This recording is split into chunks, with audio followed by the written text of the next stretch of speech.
हम क्यों नहीं ले पाते मैं हैं? ये कह रहा हूँ कि अभी देखिए सुप्रीम कोर्ट ने उनकी याचिका खारिज करी है जमानत की, तो चाहे शर्जील इमाम हो या उमर खालिद हो या उसके साथ कोई भी अन्य व्यक्ति हो, हाँ। तो देखिए सुप्रीम कोर्ट ने जो फैसला लिया है उसका हम खैर मकदम करते हैं और सुप्रीम कोर्ट के हर फैसले का स्वागत है। लेकिन मैं ये कहना चाहता हूँ बड़ी जिम्मेदारी के साथ, देश को अगर कोई भी तोड़ने की कोशिश करेगा तो हाजी नाजिम खान और हर भारत का नागरिक उसके खिलाफ खड़ा, क्योंकि ये मेरा मुल्क सबसे खूबसूरत मुल्क है। इस मुल्क से खूबसूरत दुनिया का कोई दूसरा मुल्क हो नहीं सकता। सर्वेश पाठक जी। देखिए, आपके सभी दर्शकों को नमस्कार। वंदे मातरम, भारत माता की जय। आज मैं बहुत खुश हूं। मैं जनरली आपके चैनल पे हर समय बात करता हूं कि हमारे यहाँ अगर पुलिस रिफॉर्म्स की जरूरत है तो जुडिशियल रिफॉर्म्स की भी जरूरत है। लेकिन आज सुप्रीम कोर्ट ने एक बात कहा कि अगर लेट हो रहा है तो ये ट्रम्प कार्ड बेल के लिए नहीं हो सकता। मैं इससे भी खुश हूं क्योंकि कभी सुप्रीम कोर्ट ने यह भी कहा है कि जो बेल है उनका अधिकार है वो मिलना चाहिए। आज मैं इसलिए खुश हूं कि उस शख्स को बेल नहीं मिल रहा है जो किस तरीके से स्वांग रच रहा है। अभी आप देखो, अमेरिका में एक मेयर वो मुसलमान जीतता है तो उसके यहां से लेटर लिखवा के लाता है कि इंडिया में जो इसको हो रहा है वो जुडिशियल न्याय नहीं मिल रहा है। और दूसरा, आप कहते हैं कि मुस्लिम समाज में लोग पढ़े लिखे नहीं है इसीलिए वो आतंकवादी बनते हैं। ये एक मिनट शांत रहो।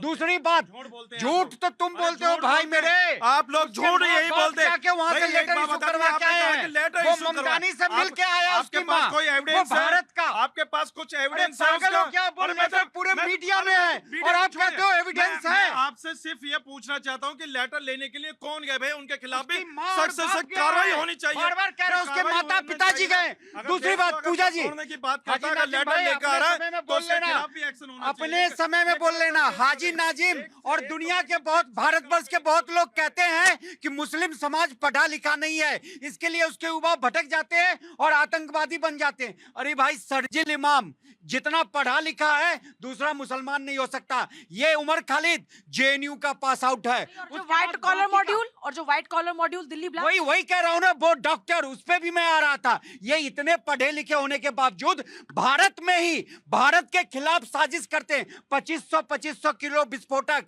ये चुपके से मेडिकल कॉलेज के हॉस्टल में जमा करते हैं। वो तो कहिए कि वो एसपी है, उसकी कहां ना कहां से उस मौलाना को पकड़ लिया मस्जिद से, तो इन लोगों का भंडा फूट गया और वो हड़बड़ में लोग कौन से लोग? यही मुसलमान जो डॉक्टर थे। फिर वो कौन लोग हैं? वो देश के विरोधी हैं, ये तो वो कहते हैं। देश के विरोधी है, गद्दार है भारत के क्या जवाब और है इसका? स्लीपर सेल है। जो देखिए, हमारे दिवंगत जो सीडीएस थे बिपिन रावत जी, उन्होंने कहा था कि भारत को 2.5 फ्रंट पे लड़ना है। वो जो आधा फ्रंट बताया वो यही गद्दार।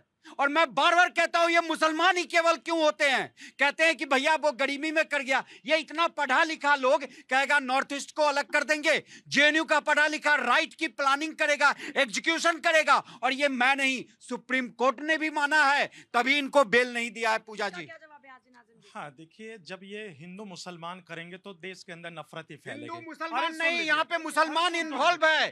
कोई हिंदू इन्वॉल्व है क्या उस राइट में? बता दो। भाई आपने बार बार मुस्लिम नाम लिया तो Of अब मैं course अब सुन तो लूंगा ना, लीजिए। शर्जील इमाम अब सुन और लीजिए। जितने डॉक्टर अब मैं पकड़े आपको गए वो एक चीज हिंदू बता है। दूं, सुन लीजिए। उसमें एक लड़की भी अरे, पकड़ी गई, अब तो बिल्कुल उससे सही करे। वो ये लव देखिए, जिहाद एक करके उसको 8 लाख रुपया वो एक लिया गया। यूट्यूबर थी ज्योति, हाँ। जिसने वो भी गया, वो भी जेल में सुन तो है। लीजिए। हमने कभी छाती नहीं पीटा सुन तो कि लीजिए। हमारी हिंदू लड़की है उसको क्यों पकड़ लिया। लेकिन हमारे जैसे ही पड़ोसी मुल्क शर्जील जो इमाम की दहशतगर्द बात आती है उसको आप देश लोग की छाती खुफिया पीटने बातों को लगते बताने हो। वाले कौन? नहीं, पर हाजी नाजिम जी एक फर्क है। नहीं, पर हाजी नाजिम जी एक फर्क है, वो देश के गद्दार है। यहाँ पे सब जो भी इंसान खड़े वो कह रहे हैं। आप कह सकते हैं क्या कि उनको वो भाई ये इन्होंने कहा वो कि देश के गद्दार हैं? नहीं, सुन लीजिए। नहीं, मुझे आपत्ति सुन लीजिए। अरे खामोश हो गए, सुन लीजिए अब बात। आपने क्या कहा कि भारत के मुसलमान डॉक्टर एपीजे अब्दुल कलाम साहब कौन थे? डॉक्टर एपीजे अब्दुल कलाम साहब कौन थे? मुझे बड़ा दुख हुआ क्योंकि मुसलमानों में उनका भी नाम आता है जो इन्होंने कहा है। 10 सेकंड हाजी नाजिम भाई, दोस्तों आपको बता दूं, जिस दिन हमारे कलाम साहब की डेथ हुई थी उसी दिन आतंकवादी एक जम्मू कश्मीर में मरा था। कलाम साहब के जनाजे में देख लो कितने लोग शामिल हुए और उस आतंकवादी के जनाजे में कितने लोग शामिल हुए, तो आप फर्क समझ सकते हो। जल्दी से एक सेकंड देखिए। नमस्कार, जय हिंद। कोर्ट का फैसला, सवाल ये है आज कि क्या मैसेज आज कन्वे हुआ इससे?